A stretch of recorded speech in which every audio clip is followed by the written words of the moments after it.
And because you're actually working against what needs to happen.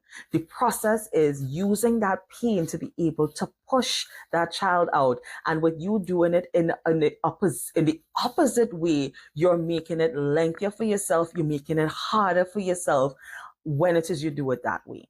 So when it is the Lord is doing pruning and he pulling and he's tugging things and he's exposing what needs to come out of your life, he's removing people, separating you from people that you know that you've been with all your entire life. Could have been from the time it is you were children, and all of a sudden he's decided that these people have to leave your life. God knows your end. Remember, he sees the end from the beginning. So he knows who's supposed to go with you, who's not supposed to go with you, why they're supposed to go with you, why they're not supposed to go with you. And he's putting you through this process. And if you fight against the process, you make it a lot harder on yourself. You have to remember that the enemy has been using you when it is you've been living in the world for X amount of years, X amount of time, and he has now deemed you as belonging to him. So he is going to fight tooth and nail to keep you where it is he has effectively placed you, which is someone who cannot do anything that will destroy his kingdom.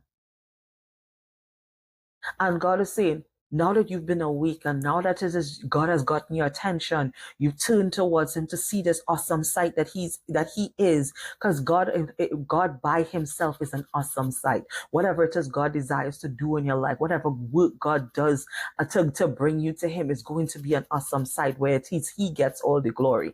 But when it is you turn to that awesome sight of who God is and you decide, okay, I see who you are, and he calls to you and you now say, well, here I am, God, here I am.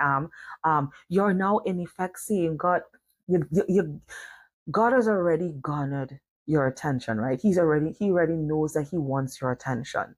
So he's introducing himself and he's given this big impressive sight so that way you can turn to him.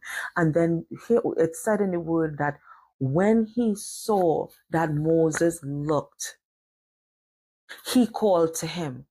So even though God knows everything, God knows everything, God knows everything, but because he's a gentleman, because he does not force anything on anybody, he allows you to make that first step.